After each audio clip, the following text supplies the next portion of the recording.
Hello Cikgu Nancy, boleh dengar saya? Boleh cikgu. Okey, boleh Cikgu. Okey, jadi sekarang kita tunggu jam 8.30. Jadi buat masa itu saya minta murid-murid untuk jawab soalan pre-test dululah. Boleh? Boleh.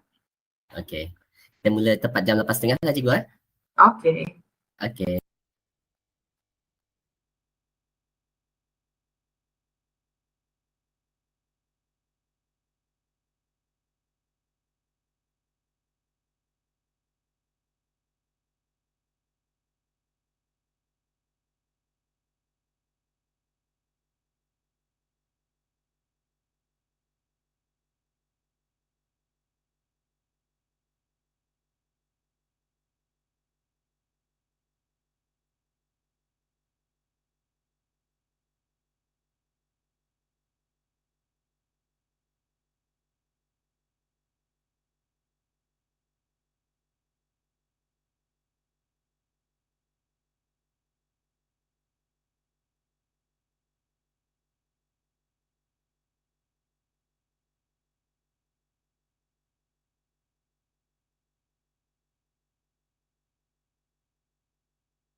Hello Cikgu Nancy.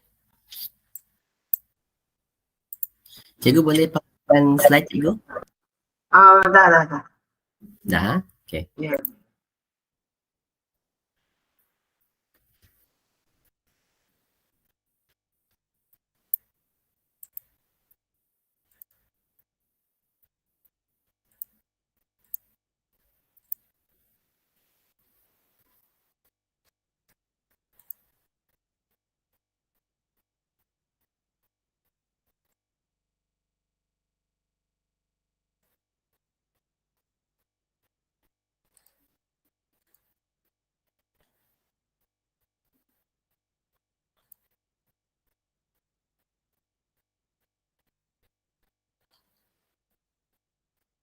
Cikgu sudah paparkan slide ke?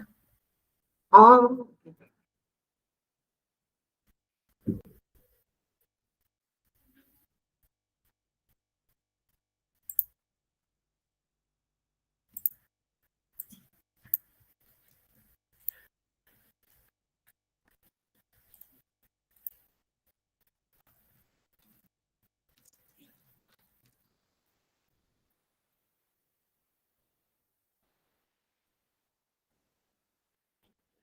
cikgu.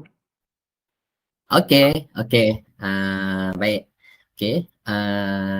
Untuk makluman murid-murid sekalian, cikgu telah paparkan link pre-test dalam chat box kita.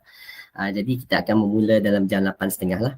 Baik, jam dah menunjukkan 8.30. Assalamualaikum, salam sejahtera. Salam menjulang pendidikan negeri Sarawak. Cikgu Nancy boleh dengar saya? Dengar. Okey. Baik. Salam menjulang pendidikan negeri Sarawak. Salam kenyalang fly high. Baiklah. Welcome to the first webinar KECEMERLANGAN SPM 2025. So, we from Pertubuhan Aspirasi Guru Sarawak, with collaboration with Majlis Guru Cemerlang Negeri Sarawak, are honored to be part of your journeys to becoming excellence students SPMs tahun ini. Baiklah Cikgu Nancy. Tanpa melengahkan masa, jadi saya hari ini Cikgu Muhammad Nafir Daus, Guru Cemerlang Sains daripada SK Penghulu Umban PBD Selangau. Bersama kita pada hari ini adalah Cikgu Nancy anak Darius alias Darius, Guru Cemerlang Bahasa English Language Masters Teachers, yang kita bawakan khas daripada Sekolah Menengah Sains Kuching, SBP Sekolah Menengah Sains Kuching. Baik, Cikgu Nancy, apa khabar? How are you, Cikgu Nancy? Kau baik, cikgu? Yeah, so are you ready? Yes, I'm ready. Okay, so without further ado, I would like to invite Cikgu Nancy lah to continue her webinar tonight. Okay, thank you. All yours, Cikgu. Okay, very good evening, everyone. Okay, so just like Cikgu Firdaus mentioned just now, my name is Cikgu Nancy. Okay, I am from Sekolah Menengah Sains Kuching. Okay, so today this is our first webinar for 2025, and for the first one, our topic is, as you can see on your screen, it's SPM English Insights. Review the past, prepare for success. Basically, today we are going to look into how your essay writing, your paper 2, is been marked, or how is the assessment for your writing paper. So we focus on writing paper for today, all right? So of course, the LO and the SE. So for the learning objectives, okay, we will discover and understand key methods to achieve top marks in writing paper. Right? As we know that writing paper, it consists of 60 marks, okay, 20 for part 1, 20 for part 2, and 20 for part 3. Okay, so it's a huge mark actually. So we will discover and we will try to understand the key methods on how you can achieve very high marks for your writing paper. Okay. For DSC, success criteria is to gain a clear understanding of how the SPM English writing paper 11999/2 is assessed. Okay, so This is basically from my own experience marking my students' paper at school. All right. Wait a minute. So we shall continue. Okay. So I think you are very familiar with this one, the marking criteria. Okay. So when your teacher mark your paper, right, you will see these symbols, C, CA, O, and L. Okay. So I think all, including Form 1 students, actually, Form 1, Form 2, Form 3, Form 4, and Form 5, you will see these symbols when your teacher gives back your writing paper, right? So C is of course for content, which consists of 5 marks. CA is communicative achievement. O is for organization, and L is for language, right? So all of these are very important. C, CA, O, and L. So in order for you to get or to score very high marks for your writing paper, you need to understand what is C, what is CA, what is O, and L. Okay. Because usually schools around Kuching, they always invited me to go to the schools to give SPM workshops. Okay. So the most popular question asked by the teachers or the students is, what is CA, communicative achievement? How do we get 5 marks for CA? So tonight, I will explain what is C, what is CA, what is O, what is L, right? Okay, so we shall start with content. Okay, so how to score 5 marks for your content part? The first criteria in writing assessment, content C. Okay. So basically, content, okay, for teachers to give you 5 marks for content, there are 4 things that need to take into consideration. Okay. Number 1, whether the task is completed or not. Okay. So how do we make sure that you complete the task? Okay. First, you have to answer all the given tasks which is given in the questions. For example, part 1. Part 1, email writing, short communicative message. Usually they will have like 3 or 4 tasks that you need to address, that you need to answer. So you have to answer all 4, and you must answer explicitly. Explicitly here means you have to, when you write your answer, right, it must be clear, straightforward, right? So number 1, you have to make sure that your task is completed. Number 2, even if you manage to answer all the given tasks, right, you manage to address all 4 tasks or 3 tasks, make sure your answers, the way you answer the task, it match the task. Do you get what I mean? For example, if the question asks, what is your name? For example, what is your name? Even though you answer, my father's name is Ali bin Abu, is that matching the task? No, right? Even though you did mention about a name, but it's not answering the task. You are giving answers for different questions, even though it is about name, but it's not answering the task. So the second important thing when you want to get 5 marks for your content is it must match the task. All right. And then third one, relevant. The content or the way you write your answer, it must be relevant to the task, meaning that you have to answer correctly. That's the most important thing, right? For example, my example just now, when people ask you what is your name, and then you give different answers, even though it's about name, but it doesn't really answer the question, so it's not relevant at all. So we cannot give, your teachers cannot give you 5 marks for that. Okay. So if you manage to do 1, 2, 3, you completed the task, you matched the task, and it's relevant, meaning that the reader, which is your teacher or the examiner, they are fully informed. Okay. Meaning that based on the questions and based on your answers, they are fully informed, meaning that you manage to give them all the necessary information. So reader fully. All right. For example, this is a question, okay, a sample question. So you receive an email from your friend who is planning to buy a new watch.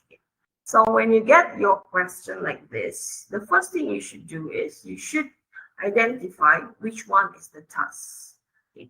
So how do you know which one is the task? Usually the questions are the tasks. For example, in this one, you can see there are 1, 2, 3, 4, 4 questions, meaning there are 4 tasks. The first one, okay, why did you decide to buy? Okay, so that is task number 1. Task number 2, how much did you pay for it? Okay. Task number 3, do you think it's better to buy the watch online or a shop? And task number 4 is why. Why meaning why is the reason for the third task. Okay. So all this is the task that you need to answer explicitly. Remember, explicitly, meaning you have to answer straightforward. All right. Especially for part 1. Part 1, you don't have to add unnecessary information because it's only 80 words, right? So for my students, I will advise them to spend around 10 minutes for these questions because it's only 80 words. Okay. Instead of spending like 20 minutes on this, you should spend the extra time to answer part 2 and part 3, right? So back to this one, there are 4 tasks. Okay. So the first one is why. Why do you decide to buy it? So you have to answer. You have to give your reasons. Why did you decide to buy it? Okay, so give a reason. The reasons, okay, for part 1, if part 2 and part 3, my advice to my students usually is I ask them to give 3 reasons. Anything that needs to be like examples, reasons, ways, techniques, I always advise them to give 3, minimum 3. Okay. So, but for part 1, you can give only 1 because it's 80 words, right? So you give 1 reason. How much did you pay for it? So you must mention about a price. Okay, it must be explicitly a price.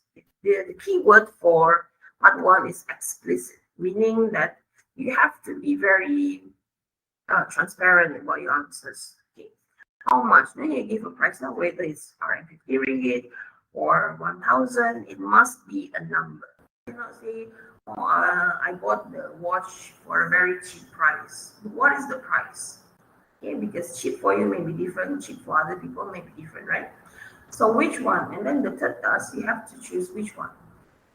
To buy online or to buy from the shop. And then you give your reasons. Again, here it's safer to give more than 1 reason. All right, but usually for part 1, 1 reason is enough.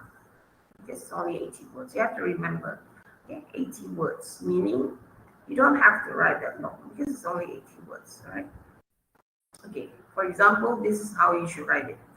For CD, we will look into this under organization. Okay. IC devices. I think by now, especially for 5 students, you should know what is IC devices. Okay. You should understand what is IC devices. You should be able to give examples of IC devices. All right. Okay. So how do you answer the first question, the first part? Okay. So first you give IC devices. The first IC devices, of course, you will use first of all to begin with. Firstly, okay, and then you give the first answer for the first task. Reason buying a new watch. Okay. After you give your reason, you use another IC devices. Okay. For example, next. Furthermore, moreover. Okay. And then you answer the second task. The price must be in the form of a number, right? Okay. And then you give another IC devices. Then you answer the third task, and you use another IC devices. Okay. To proceed to task number 4. Okay. Reason for task 2 is enough. Okay. I mentioned that 2 is enough, but 1, I think 1 is okay for part 1. Right? And then you end your answer with another IC devices.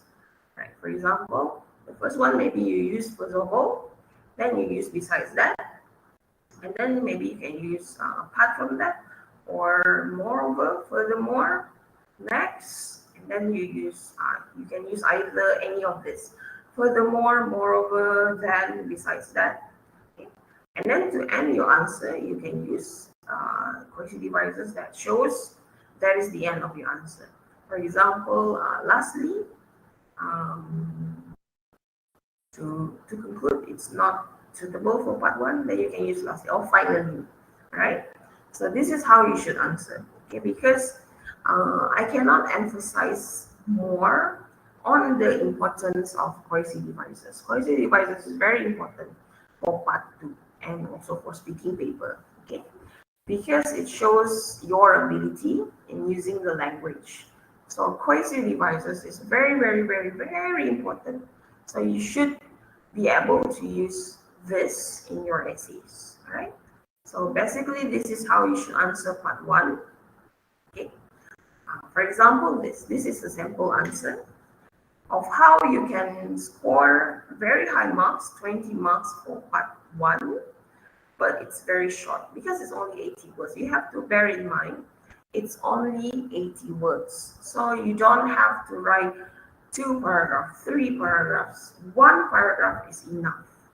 Understand? Okay. For example, this one. Hi, it's lovely to hear from you. I recently bought a new watch since exam season is approaching. So the second sentence has already answered the first task. Okay. So this is the reason, because exam is approaching. So task number 1 is answered. And then the price. I got it for an affordable price, just RM40. So if you manage to give the price, the number, then meaning that you answered the second task. Okay? The third task, personally, I think buying a watch online is a better option. So you already made your choice there. You said you want to buy it's better to buy the watch online. Okay? Because, so this is task number 4, you give your reason, right? Because the reasons here, the reasons given here are, there are plenty of discounts and a wide variety of styles to choose from. See? And then you end your answer. Hope this helps. Take care and bye for now. See? How many sentences is that? 1, 2, 3, 4. Only 4 sentences. Okay? Because part 1, in terms of CFR level, it's marked under A2 level. Okay? A2 level means very easy language, very straightforward language, right? So even if you're very, very good in English, right, you can write really, really well.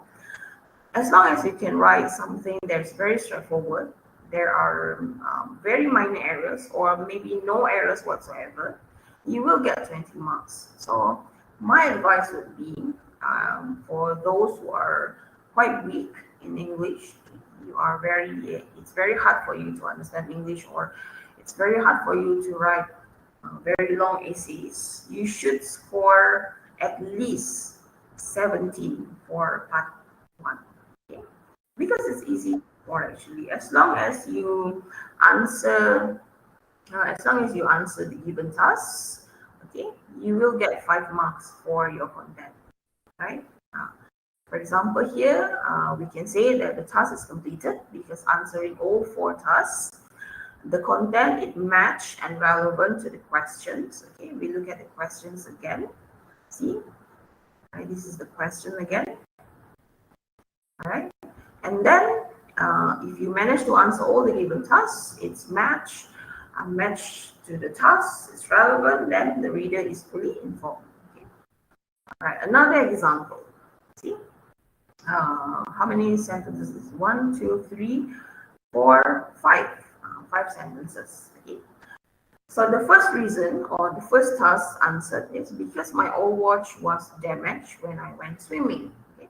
Even though when you look at the answers, right, you can see that there are quite a few grammar errors here and there.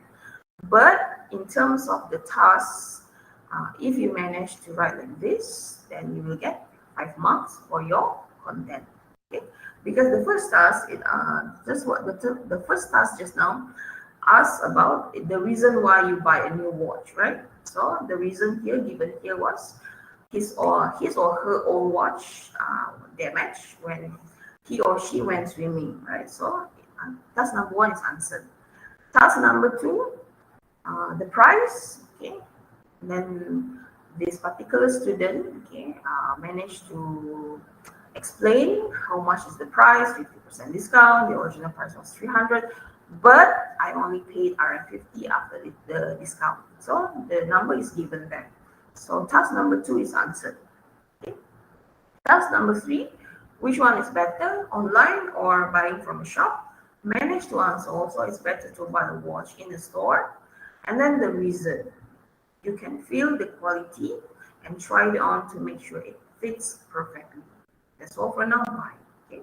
So if you see the sample answers that I have given here, if you can see here, I think one of the similarity between sample 1 and sample 2 is that there is no very long greetings or very long opening sentences. And just like what I always remind my students, you don't need to write, hello, how are you? Are you fine? How about your family? You don't need to write that. Okay? You straight away answer the question. Okay? There's no need to ask how your friends are feeling, how are their family. There's no point of writing that, okay? Because it's not answering the task. Your task is to answer the given task which is given in the question. All right, so straight away answer all the given tasks. That is the most important thing. All right, you will not get extra marks if you write, for example, how are you? I hope you are in the pink. My family here is fine. You will not get any points for that, right? Because it's not really under assessment. Okay, remember the assessment is C, CA, O, and L. All right. Okay. Now we look at the third sample. Okay, the third sample here, in terms of the language, as you can see, it's quite okay. All right. However, this sample answer, it did not answer all the given tasks. Okay. This is what I meant with it's not matching the given task. It's not relevant to the question. Right? Different tasks, but different way of answering. So it's not relevant at all. It's not matching the tasks. As you can see here, how are you? I hope you're doing well. I want to suggest a new watch that you can consider buying. So from the third sentence, we already know that this is not really answering the question, right? Because the first task is now asking, why did you decide to buy a new one? But this one, I want to suggest a new watch. So meaning it's not really answering the task. So it's not matching the task, it's not relevant. Okay? And then the student continue on and saying, I think an Apple smartwatch will be a great choice because it's very easy to use in your daily life. Even though the answer did talk about a watch, but it's not really answering the question. This is what I meant when people ask you a question, you did give your answer about a watch, but then it's not really answering the question. It's similar to a bit out of topic, right? A misinterpretation. Okay. The price might be a bit high. Yes, the student did mention about a price, but there is no specific price, meaning the number is not given in the answer, the sample answer, right? The price may be a bit high. How high is it? Maybe to this particular student, a very high price, probably around 500, 600, 1000. But for other students, 50 ringgit might be a bit high for a watch. Okay, so you have to give an exact number. Okay? In any questions that you receive, whether in your SPM, whether in your school exams, if the question asks for a price, you have to give a number. All right. You have to give an exact number, a very specific number, a price. Okay? And then The last sentence in the answer, then this student answered the tasks, the last two tasks. Okay. Personally, I think it's better to buy the watch from a physical store. So task number 3 is answered. So you can check the quality and ask the staff how to use it properly. So task 3 and 4 are addressed, but task 1 and 2 is not addressed. Okay.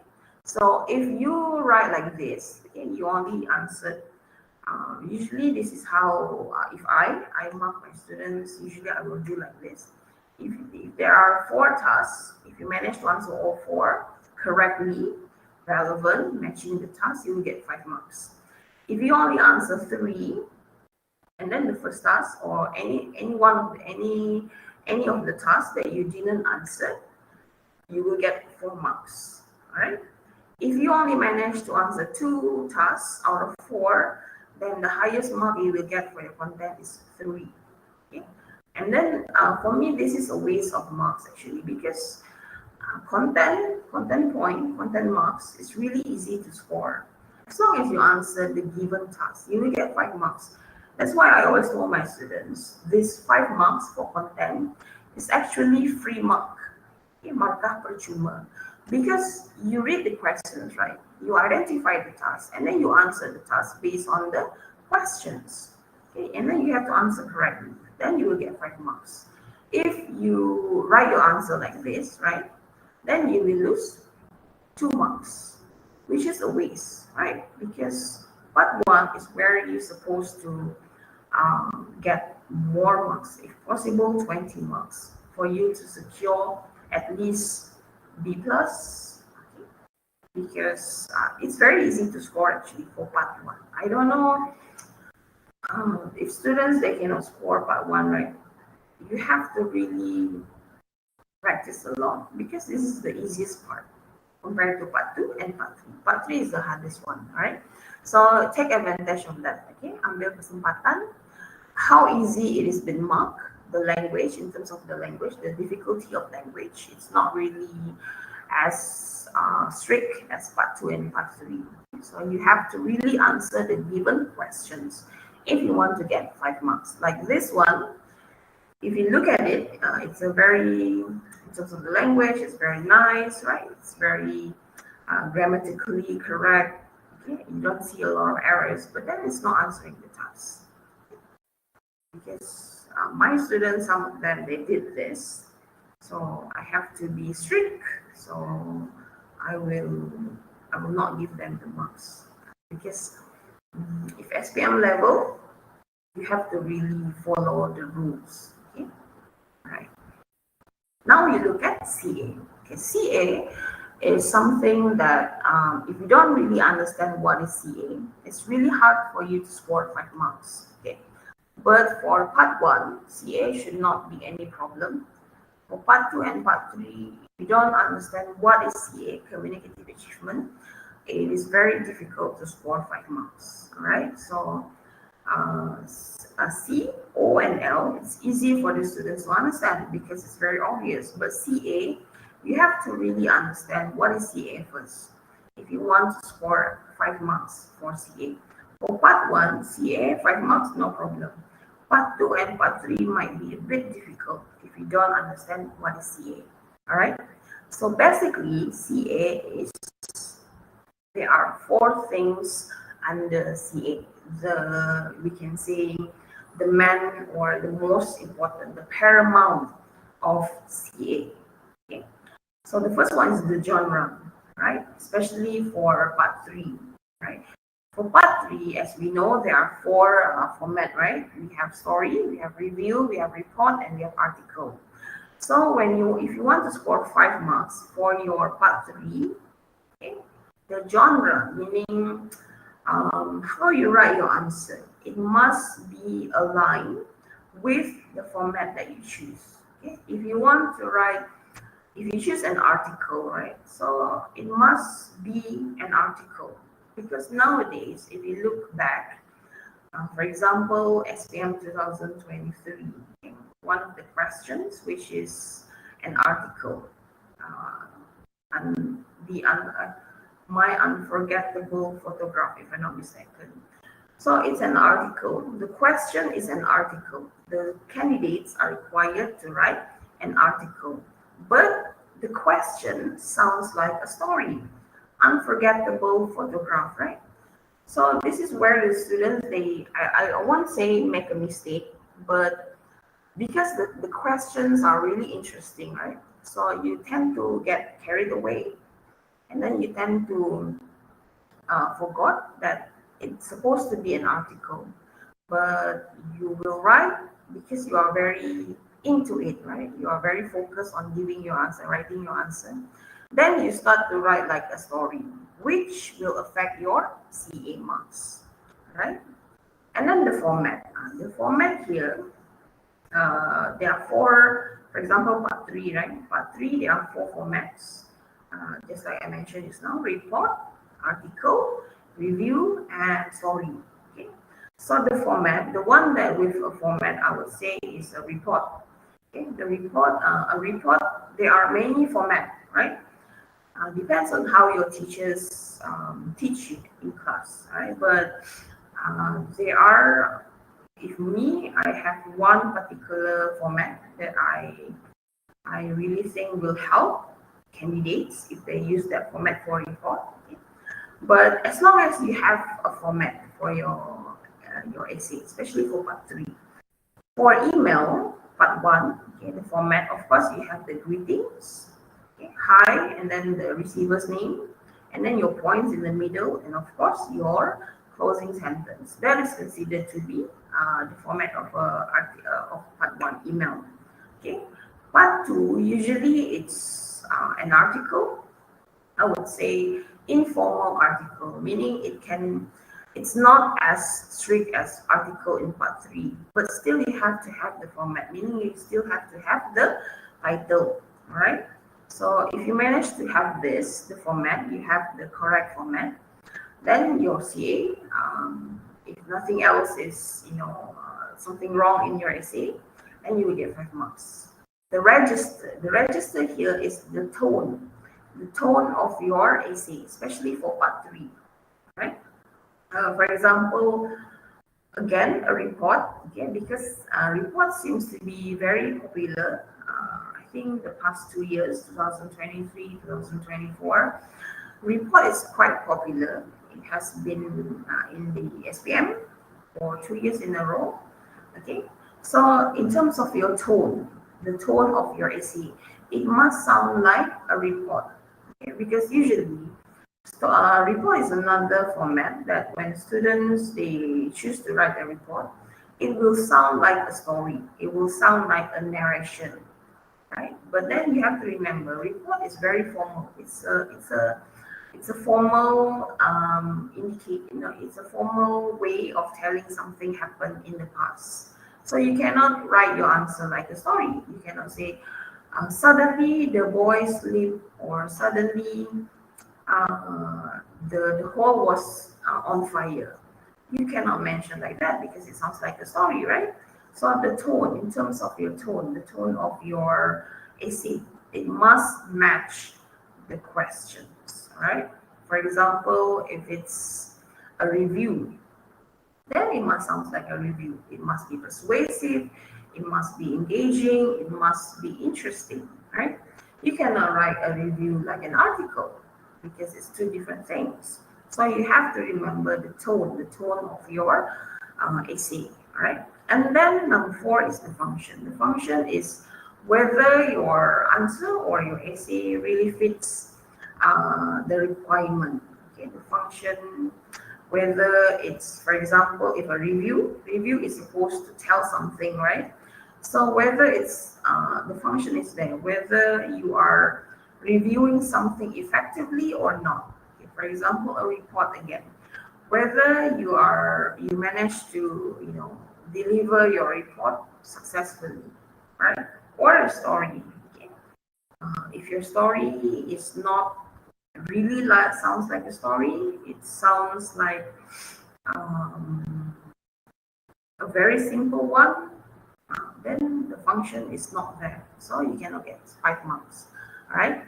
So the genre, the format, the register, the function, this helps the reader to understand your essay clearly, right? Okay, so you have to remember the genre, the format, the register, the function. Okay. And then the most important part, especially for part 3, okay, part 1 and part 2, you don't have this. Part 3, yes, because part 3, it is marked under CFR B2. B2 slightly higher, slightly lower than C1, but it's not impossible to get C1. Okay, I believe that there are many students out there who are very good in English, okay, and then you can score C1 easily.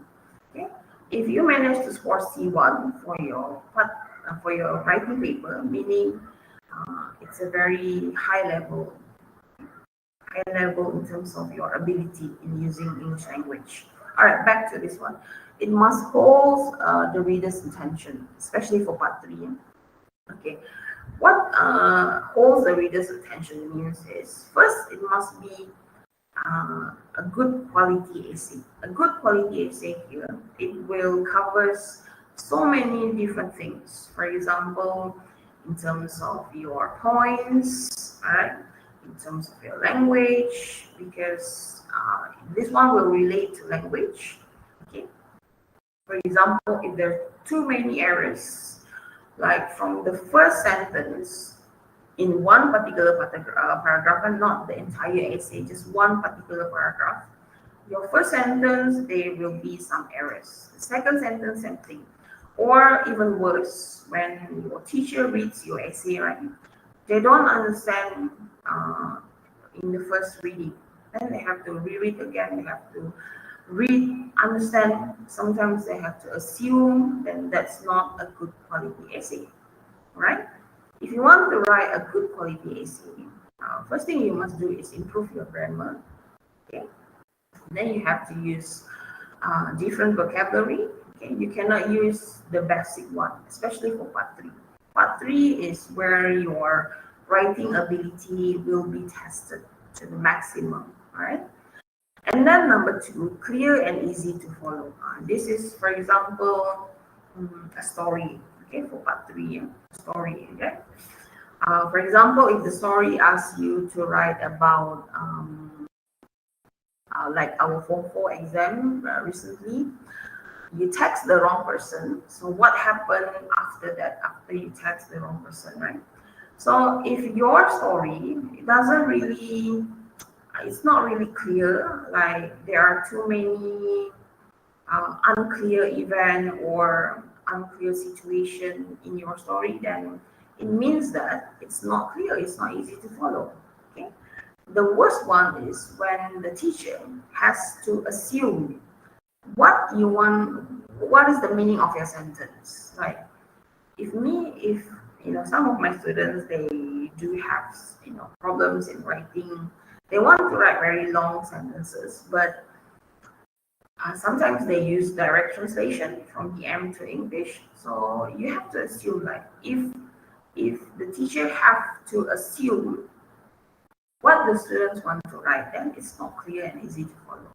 Then your CA, of course, you will not get 5 marks, all right? Clear and easy to follow, just like the examples I give for part 1 just now. The one is easy, clear and easy to follow.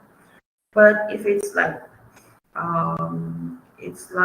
very dizzy, the teachers have headache when reading your essay, then it's not clear and easy to follow. All right. How do you get a very clear and easy to follow essay? Number 3, minimal errors. Okay, meaning that you have to, no matter what, you have to try to minimize the errors that you make in your essay. That is why, if you look at the questions, like for example, part 1, number of words that you need to write is only 80 words. Part 2, 125 to 150 words. Part 3, 200 to 250 words. If possible, you write within that words range. Do not write more, okay? Because the more you write, the more prone you will make mistakes. The more prone you will make errors. Okay, so there will questions that students usually ask: is there any deduction if they write more, if they write less? All I can say is that for English paper, it's not like BM. BM, if I'm not mistaken, if you write more, your marks will be deducted, right? But for English, if you write more, there's no problem with that. But then you will make more errors, which is a waste, and then it will affect your marks, especially for your CA and your language. So try to minimize your errors, all right? By this, then you need to read a lot. Okay? You need to understand the grammar rules, okay, in terms of the sentence structure. This is where your ability to use simple, compound, and complex sentences will come in handy.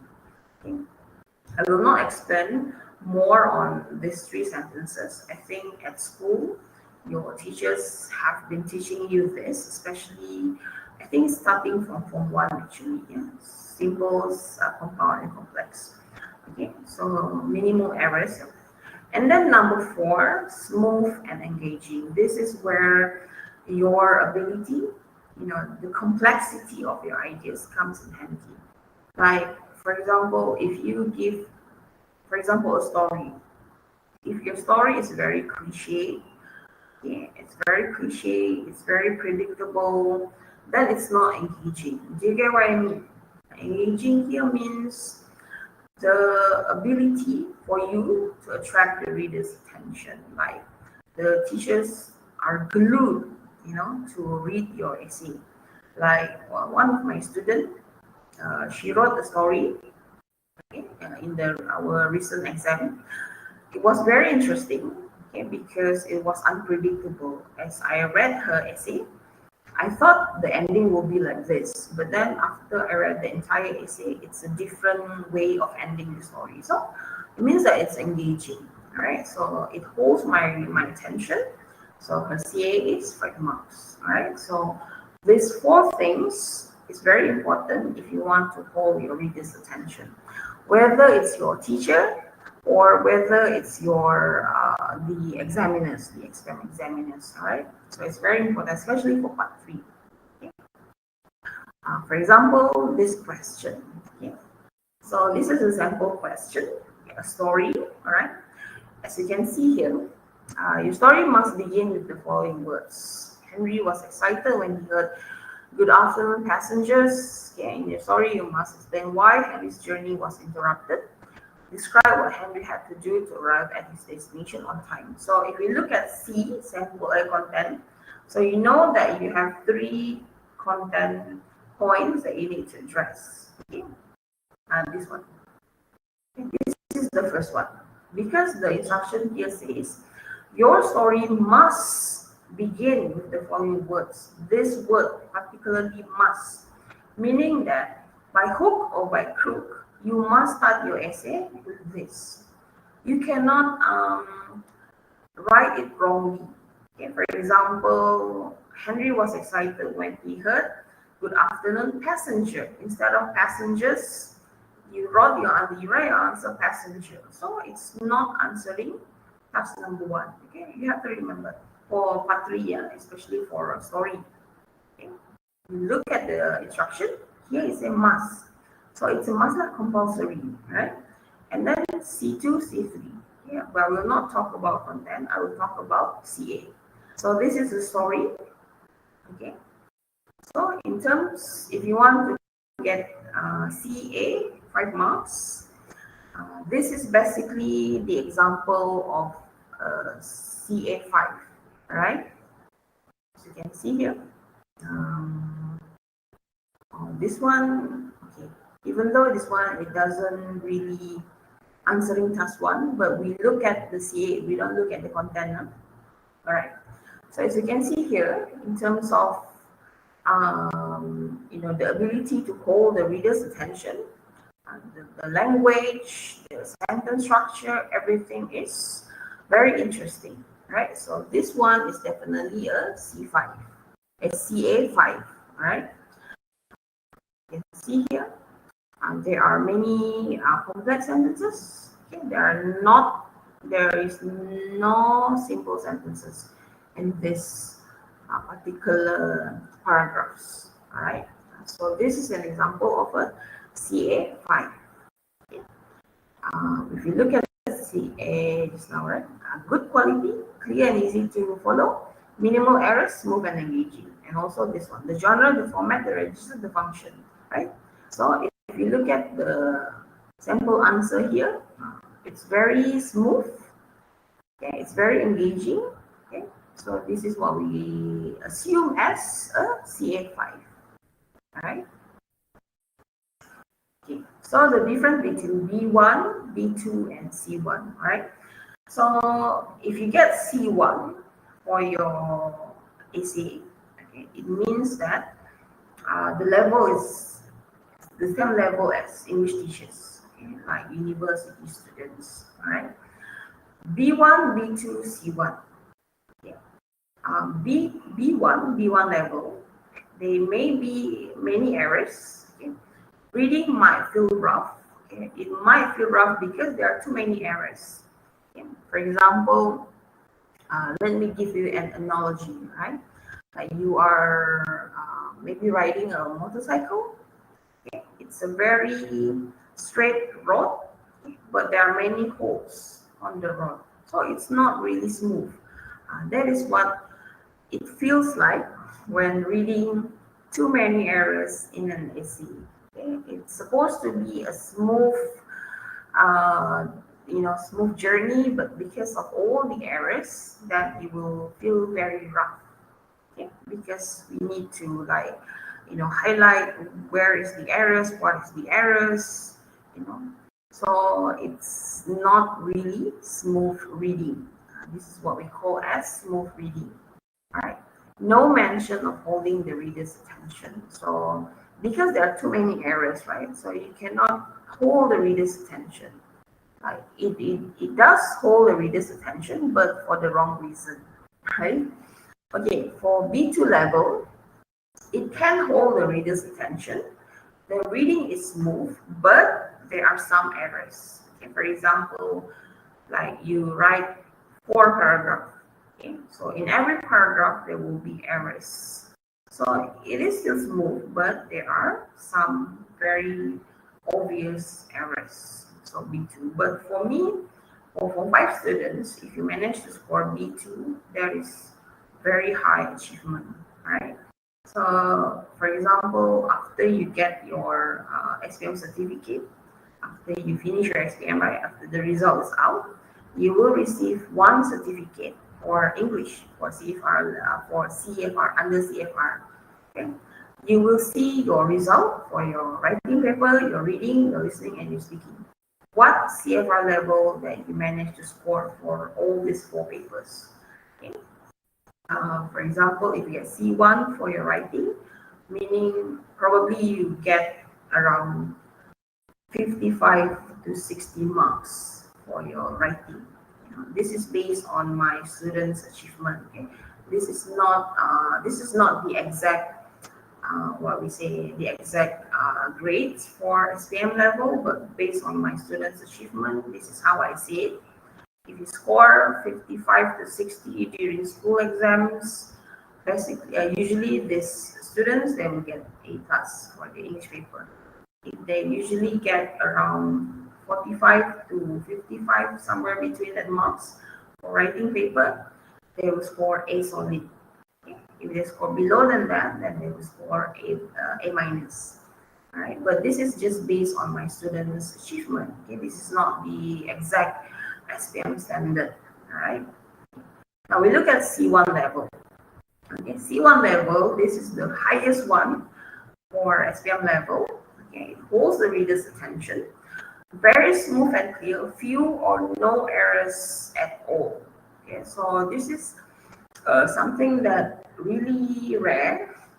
It's not always, we don't get, for me, like among my students, I don't get this a lot, okay, because there will be quite some errors here and there. But then, if they manage to write with no errors or very few errors, like in 1 paragraph, maybe 1 or 2 errors, Then for teachers, you can be sure that your students will score A plus. So this is the 3 levels of writing, especially for part 3. Okay, this is not for part 1, for part 2, this is for part 3. Part 3, basically, if they want to get high marks, you have to score between B1, B2, and C1 level. Okay, then you will get very high marks for your part 3, which is quite difficult actually to score. But then if you manage to score 15 out of 20 during school exams, then you will be okay for your SPM. Okay, if you score lower than that, then you have to read more. Okay, you have to read more. You have to. One of my tips, right, for part 3, okay, especially for teachers, like if teachers are watching this, any English teachers out there. Okay, so my tips is when your students are in Form 4, you have to identify which one is their strength, which format. Okay, because some students they are very good in writing article, but they are lousy in writing story. So teachers, you need to really identify your students' ability, okay? And then you have to push them to write the same format, the same genre, from Form 4 to Form 5. Okay, because for example, I take my own experience for story. Sorry, I have 52 students, SPM. I only encourage one particular student to write story. The rest, no. Because this particular student, she can write story really, really well. She can write stories like a novel. That's how good she is. So I only encourage her. The rest, no. Yeah, because I think for SPM, right, it's not about SPM writing paper, paper 2. It's about what you can do.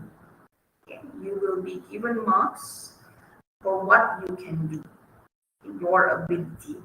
So if you know your strength, if your teachers know your strength, you have to keep on improving that strength, right? For example, if you're very good in writing article, you know how to use different kind of words, different vocabularies, then you go write and then you continue to write article, right?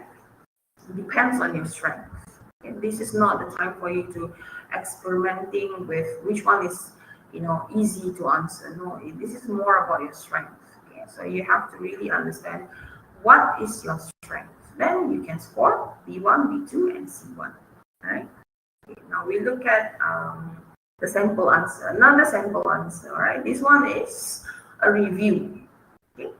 So if we look at the question, okay, there are 3 tasks. Okay, but we will not look at the tasks. Okay, we will look at the CA. Okay, what do you like about the website? Do you think it's user friendly? What other features should be included on the website? So CA, remember the genre, the format, the function, the registered, right? So if you want to write a review, this is how you should write a review. This is considered to be CFR B1, right? We look at it, it's very, in terms of the sentences, right? It's very short, right? It's mostly, I wouldn't say it's simple sentences. There are some complex sentences here and compound sentences, but it's quite short, right? So this is considered to be CFR B1, right? So B1 around B plus to A minus, okay? So basically, for example, if your weakness is writing complex sentences, very long, meaningful sentences, then you can write like this. Okay, you use compound and complex sentences, but short one. Still, in terms of your CA, it's either 3 marks. Okay, B1, more or less like 3 marks for CA. All right. If you look at another sample question, okay, so this one is a report. So in your report, okay, you will have to answer what happened, what the members learned from handling the incident, ways to improve future events, right? So this one is the example for B2, CFR B2.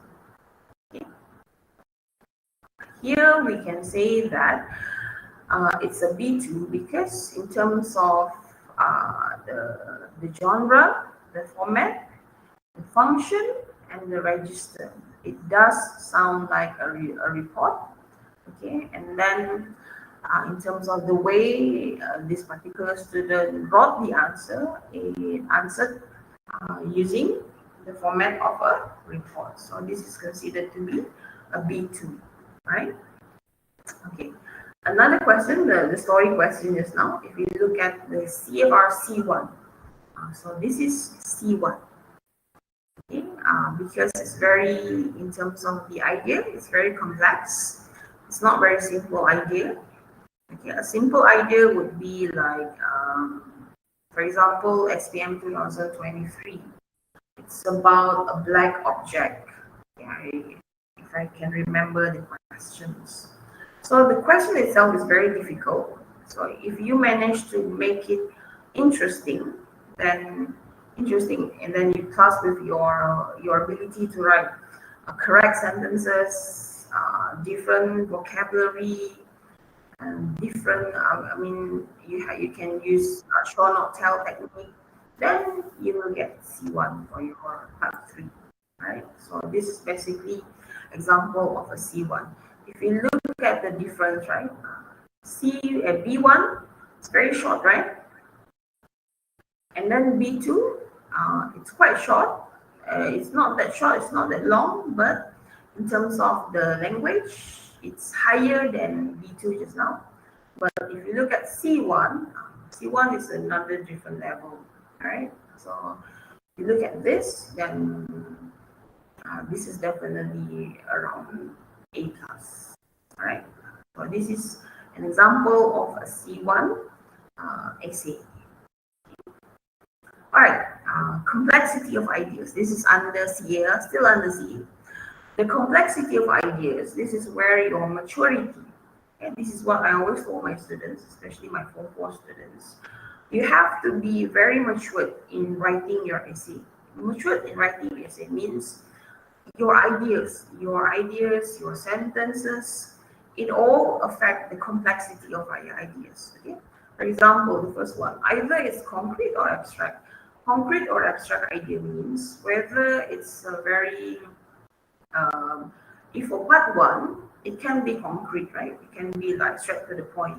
But for part 3 especially, it must be abstract, meaning you have to really go deep into the questions. Like if they ask you for a reason, you can give very interesting reasons or examples. This is where you will, I will advise my students to use the PEEC technique: points, elaborations, examples, conclusion, for every paragraph, so that your idea, it can be structured well, in your essay. All right. And then the second one, the topic, whether it's narrow or wide. Narrow or wide here, this is where your knowledge is being tested. Just like when you do your speaking test, right? If people ask you about food, what food can be found in the night market?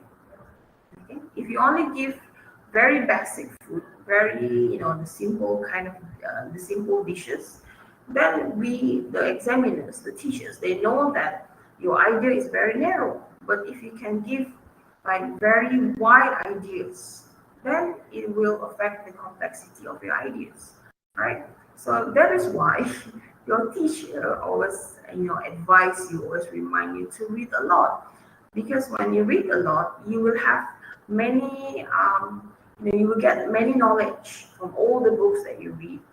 Or if you don't like reading, you can go to YouTube, you can go to even TikTok, but then you watch things that is beneficial to you, that can add to your knowledge, all right? So, because it will affect the complexity of your ideas. And then the structure. The structure here means your sentences, whether it's simple or complex. And then number 4, how the idea is developed and expressed, especially for story. How well can you write a very interesting story? That is why I don't really encourage SPM candidates to write story, because story, even though, if I go to schools, when I ask the students which format that you like the most, they say story because it's the easiest one. But actually, story to me, is the hardest one, because you have to be very creative in writing your essays and giving your ideas, because the complexity of your ideas, especially for part 3, part 2 and part 1, we don't have this. Okay, you are not tested about on your complexity of ideas, but for part 3 this is very important. All right, which brings us to an example. This is what we say as simple ideas. All right, I've given you this example just now. But basically, this is what we call as simple ideas. Okay. Firstly, I really like the main page, full stop. It uses dark colors, which I find very attractive, full stop. If you want to make it complex, then you should add more. Okay? For example, the second sentence. It uses dark colors, which I find very attractive, because then your idea will be it will be more complex. If you put like this, if you write like this, then it is very simple. Right? It's like the momentum. Like you manage to write a very good sentences, but it's not there when you can add more ideas. So this is what we call as simple sentences. Simple ideas. For example, this one. Next, the website is very user friendly. Actually, you can combine these two to make it into complex compound sentences. All right. If you look at complex ideas, this is what we call as complex ideas. This is, to me, this what we call as the PEEC technique. The first one here, this is the points, all right? And then the examples. P is point, E is examples, elaboration, the elaboration is here, and then the conclusion. For me, this is the most impactful quality of the website.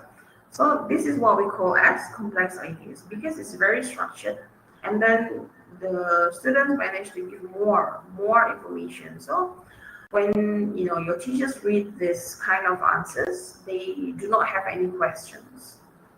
To me, a good answer is where the teacher reads your answer, right? There's no question, like meaning everything is answered. You manage to answer everything.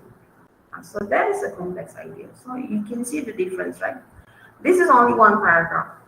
It's a very structured, well-structured, very informative paragraph compared to simple ideas. See here, 1, 2, 3, 4 paragraphs. So simple ideas. Okay? Then this is a complex ideas.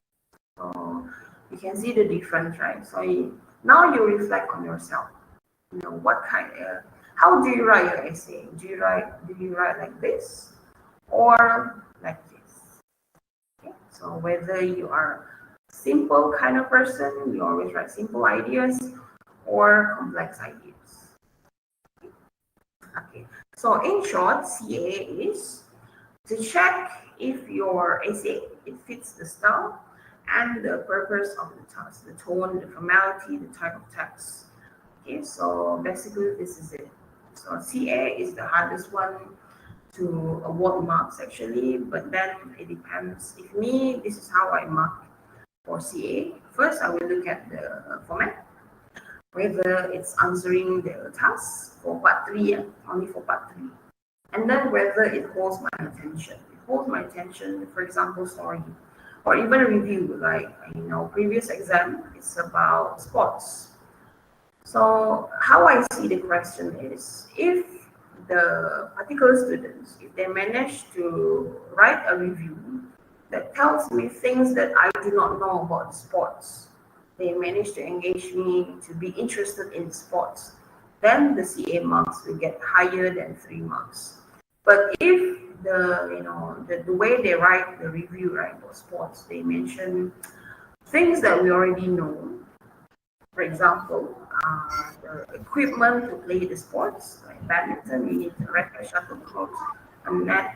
Then it's not really 5 marks for CA. Right? So I hope that explains what is CA, okay, so that you know how to score 5 marks for your CA. Right? Now we look at Cikgu Nancy. yes. Yeah, Cikgu, there's some question. One question from our student Wilson Anayub. This question is, he asking what the short form of PEEC. Is it point, example, Oh, elaboration, conclusion? yeah, PEEC here, it means P is for points. The points, you can get the points from the task. Okay, for example, okay, we look at this one. Okay, for example, PEEC. So P is the points. For example, this one. This one is considered to be point.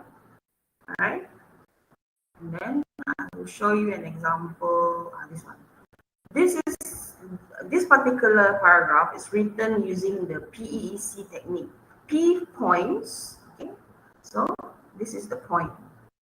E is for elaboration and example. So either elaboration go first or example go first. Either way, you can give the point and then you give the examples and then you elaborate, or you give the points, you give the elaboration and you give the examples. Either way, it's still okay.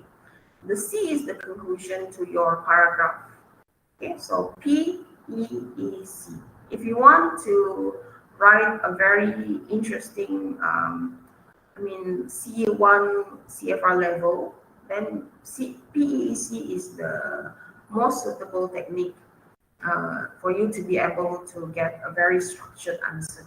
P points, E is for elaboration and example, and C is for the conclusion, the conclude sentences, the last sentence. For example, this one. Okay, for me, this is the most impactful quality of the website.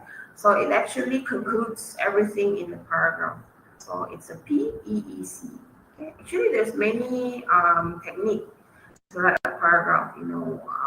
One of it is the hamburger paragraph. Still the same thing: points, elaborations, examples, conclusion. But no matter what technique you use, you have to really structure your answer: points, elaboration, examples, and the conclusion. Sometimes students, they write PEE only. They don't write the C, the conclusion. Still, it's a very good answer actually. But if you want to get better marks, then PEEC is the best way to structure your question, structure your answer. Right? I hope that answers the questions. Okay, next is the organization. Organization.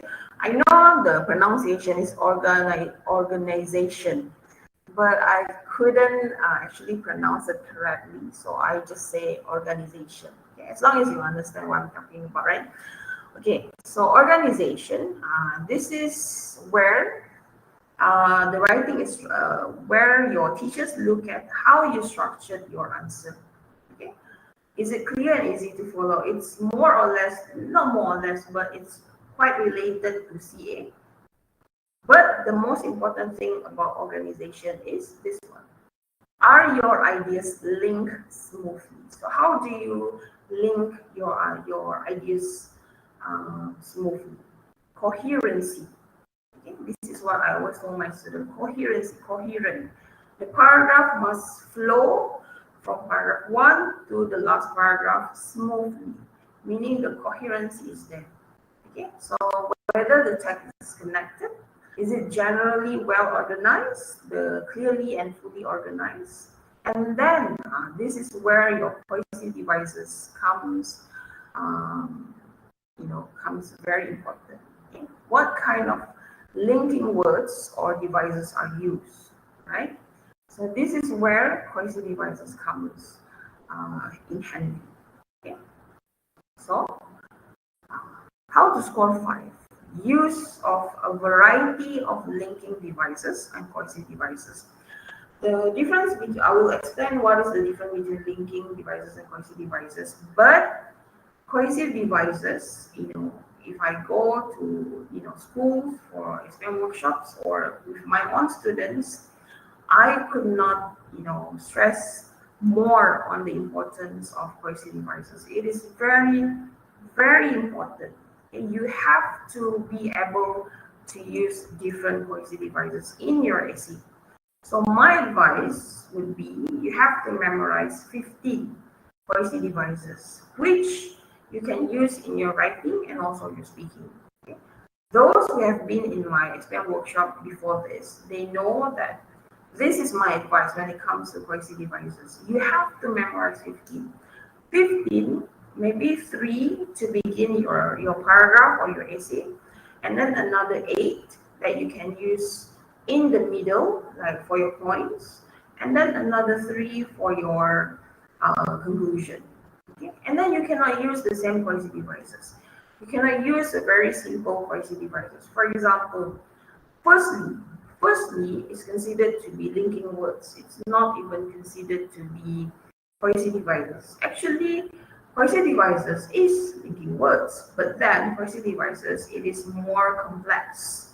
Okay, linking devices is this one, basically. But actually, there are more examples to linking words, but the one that the easiest one to explain what is linking words is fanboys. I hope you know what is fanboys. F is for, and, nor, but, or, yet, so. Okay. For part 1, you can use this.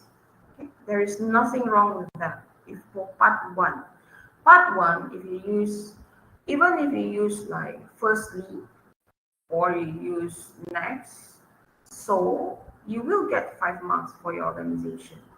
Okay, so for part 1.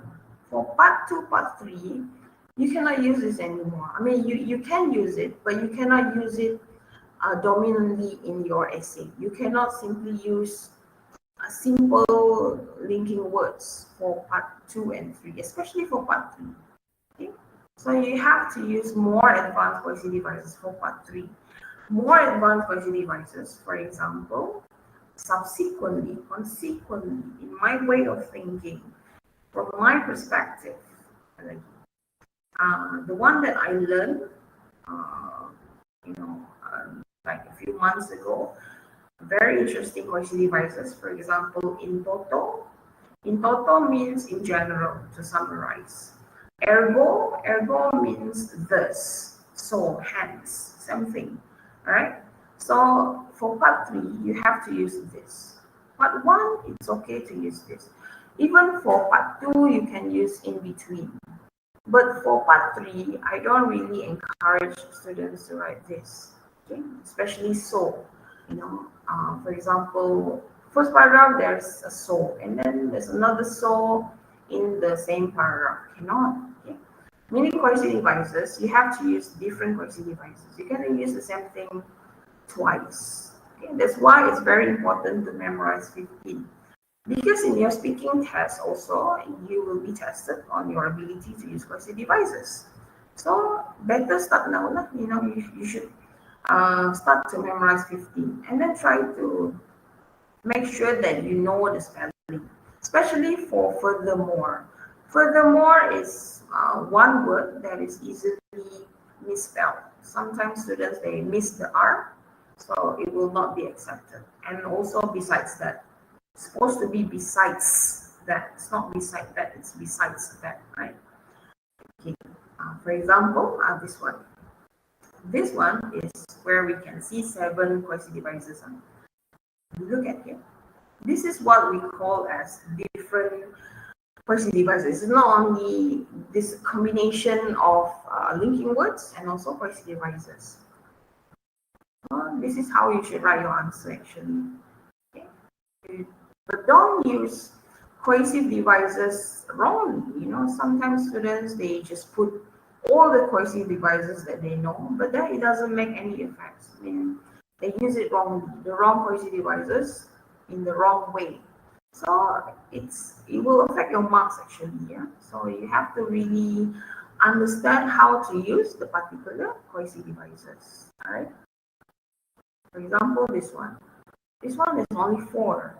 So in terms of your organization language marks, you will not get very high marks. But if you can see here, from 3 paragraphs, you only get 4. So it's not a really good way of using voice devices compared to this one. In 1 paragraph, there are 7. And then this one, in 3 paragraphs, there are only 4.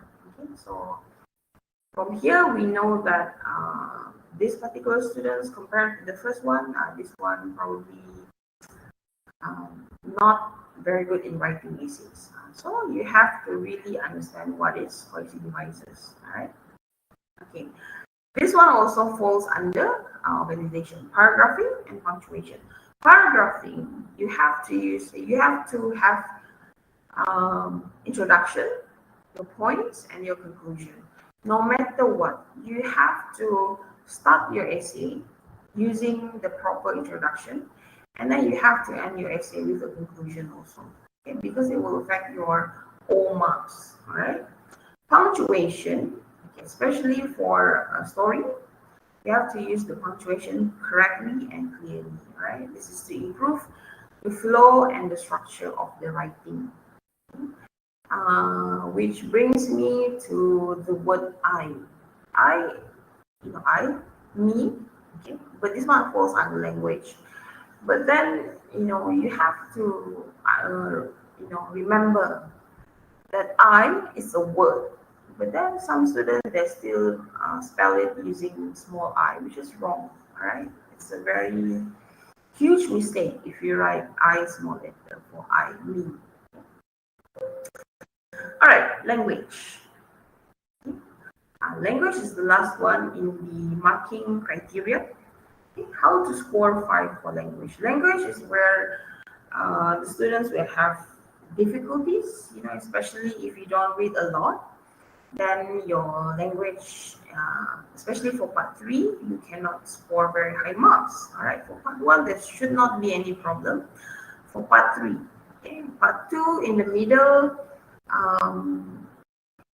it's slightly in the middle, part 1 and part 3, but part 3 is more difficult to score 5 for language actually, yeah. Okay, for language, we focus on the variety and the accuracy, meaning your vocabulary, okay, variety, meaning how common or uncommon your words are. If you only use very common words, common vocabulary, then there's not many variety in your essay, so you cannot score 5, especially for part 3. Part 1, different story. Part 2, different story. Part 3, yeah? Accuracy means different words, structures, different structures, complex, compound, simple, and then your different words, whether the spelling is correct, whether the meaning in the sentence, whether you use the correct words correctly. I mean, for example, the word joyful. Okay? Joyful means happy, right? But then you use it to describe someone who is sad. He was very joyful when his cat passed. When his cat was fall into the river. So it's wrong then. So the accuracy of your words, right? For example, this one. This is part 2. Okay, which music that you like? Why do you like the music? Explain how important music is in your life. We look at language. Right, language here. This is considered to be language L1. Why? Because there are too many errors. Okay, too many errors. You can read the sample answer on your screen, right? There are too many errors, and then it's not really clear. The accuracy is not there. Okay, so this is considered to be L1, meaning your language mark is only 1 mark. Right, for part 1, part 2, part 2 and part 3. Okay. If language 2 marks, this is how it should look like. Okay. Why? Because there are some words that are, considered to be a bit higher in terms of the level. For example, joyful. Okay, joyful maybe to you is simple words, but if you look at CFR word list, it is considered to be in a higher level. Right? So this is language 2 marks. If you look at language 3 marks, it will look like this. Okay. If you look at the sentence structure, you can see that it is more complex compared to the 2 other examples just now. Okay. For example, this one. After this situation, we knew that working as a team is really important. Okay. Like the quote says, too many chefs spoil the food. So this one, there are many in terms of the structure, the sentence structure. It has more variety, okay?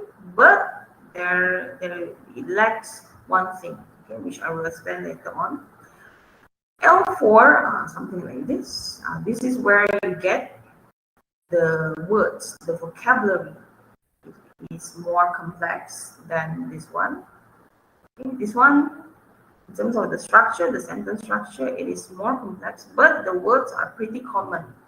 Okay, but this one, you can see the vocab, it's a bit higher level, it's a bit advanced. All right, so this is a 4. A 5 is like this. Okay, this is a 5. All right, so as you can see the difference, right?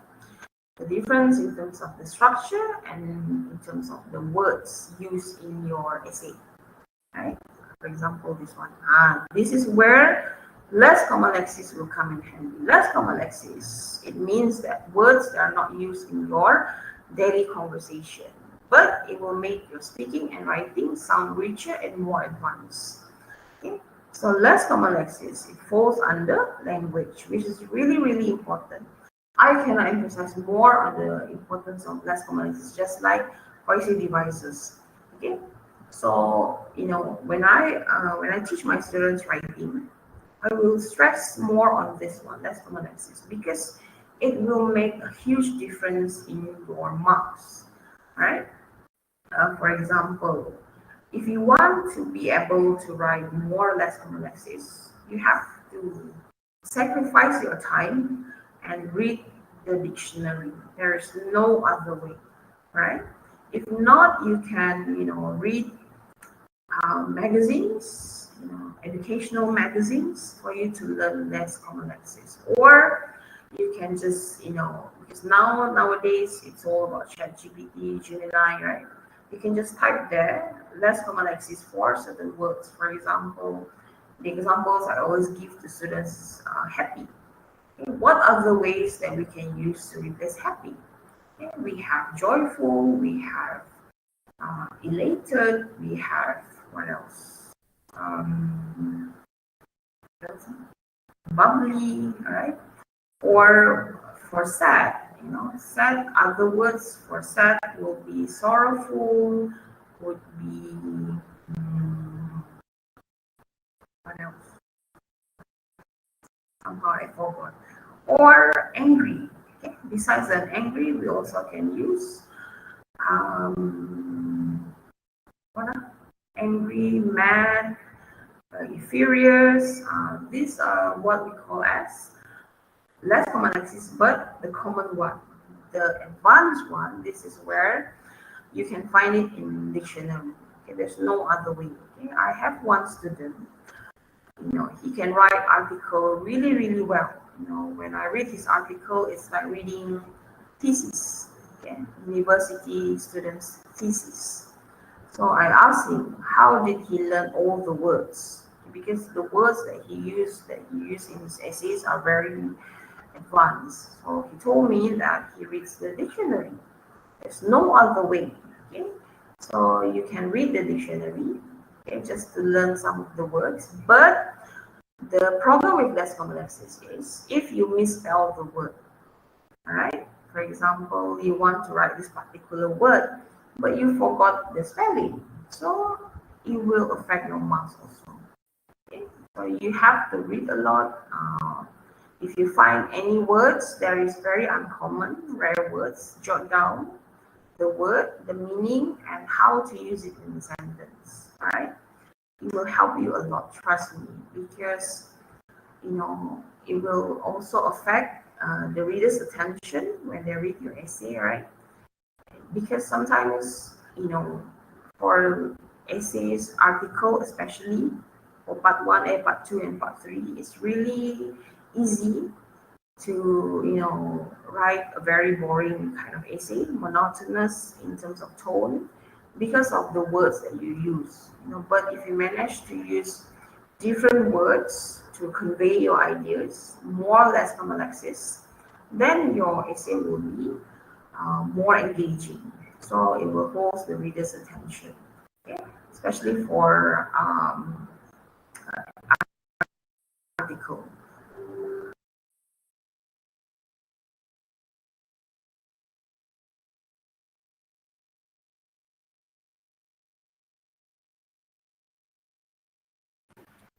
Hello, Cikgu Nancy. Sekejap ah. Oh, okay. Apa dengar ya? Laptop Yeah. saya habis bateri. Oh. Okay, how? Okay, students, we're waiting for Cikgu Nancy to troubleshoot the laptop. I have to edit here lah because bateri habis. So how, Cikgu, you want to restart your laptop? Ya, So, ya cikgu. Cikgu dah settle laptop Cikgu, okay? Dah, let's come Alexis tu itu yang terakhir lah. Just a Yang few terakhir. reminders, okay. Just like I said just now lah, in terms of cohesive devices, let's come Alexis is very important. Let's come Alexis tu yang terakhir lah. Untuk slide saya ngam-ngam dia habis bateri dah. So I'm really sorry for that. But there is only like one slide left. It's just a reminder, like 5 paragraph, the introduction. So I think that's the end of my session for tonight. Okay. Thank you so much to our panel tonight, Cikgu Nancy. So, okay, for those who still here, please fill in the form. I sent 2 forms. The first form is the post test. And the second form is webinar effectiveness survey. Okay, so last word from Cikgu Nancy. One advice for student.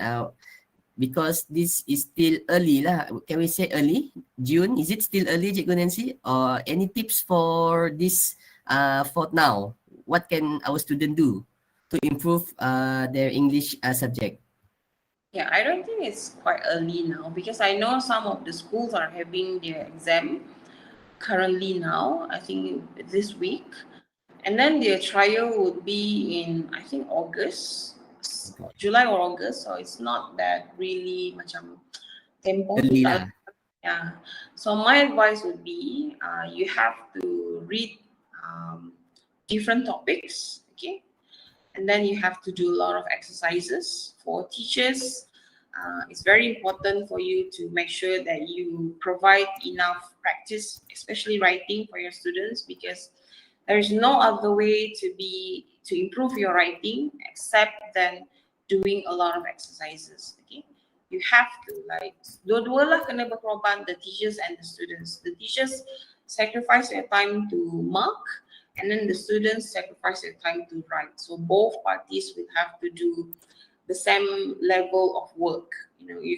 Teachers cannot expect the student to write, but then you don't check, which is very wrong in my opinion. So if you want to give your students exercises, make sure teachers, you mark and you give comments personally to the students so that they can improve their writing. So for now, I think it's better if you start doing your exercises, revision, okay, especially for writing, and then try to go through different kind of topics. You cannot predict, tak boleh nak ramal lah soalan. So you just have to go through different topics lah. Yeah. So I think that's my tip for the first webinar. There will be another webinar coming soon. So we will look at into different topics, I guess, in the other webinar. I think that's it, Cikgu Firdaus. Okay, so that's it for tonight. So we meet again for the next webinar lah. Okay, thank you so much, Cikgu Nancy. Okay, bye bye everyone. Okay. Okay, bye. Okay, before you left, please fill in the pre-test and the post-test and the survey. Okay, Cikgu Nancy, bye. See you later. Okay.